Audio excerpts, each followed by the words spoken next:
நமஸ்காரம். மயில்வேல் முருகா போற்றி. மதிஸ்ரீ சக்தி வேலனின் விஜயானந்த ஆன்மீக பயணத்தின் அடியேன். இன்று எனது அன்னை மதுரையில் ஆட்சி புரியும் அன்னை பராசக்தி மீனாட்சி தாயாரை பற்றி முருகபக்தர்கள் அனைவரிடமும் ஒரு சில கருத்துக்களை பகிர உள்ளேன். எனது அன்னை மீனாட்சி அம்மனுக்கு திருக்கல்யாணம் சித்திரை மாதம் நடைபெற உள்ளது. அந்த சித்திரை மாதத்தின் மகத்துவத்தில் அன்னை பராசக்தியின் பட்டாபிஷேகம் நடந்த மாதமே சித்திரை மாதமாகும். சிவபெருமானுக்கும் அன்னை பார்வதிக்கும் திருமணம் நடந்ததே இந்த சித்திரை திருவிழாவாகும்.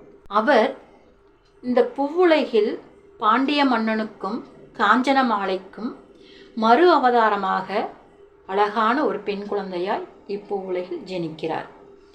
அவரின் அழகான மீன் போன்ற கண்கள் உடையவளாக ஜனித்ததால் பாண்டிய மன்னனும் காஞ்சன மாலையும் அவருக்கு மீனாட்சி என்று பெயர் சூட்டினர்.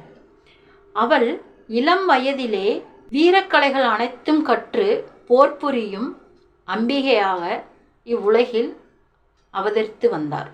அப்பொழுது பல ராஜ்யங்கள் மீது போர் தொடுத்து அன்னை பராசக்தி அந்த ராஜ்யத்தை மீட்டெடுத்து தந்தை பாண்டிய மன்னனிடம் ஒப்படைத்துள்ளார். அதேபோல் இமயமலையை நோக்கி தாய் பராசக்தி அன்னை மீனாட்சி அம்மன் போர் புரிகிறார்.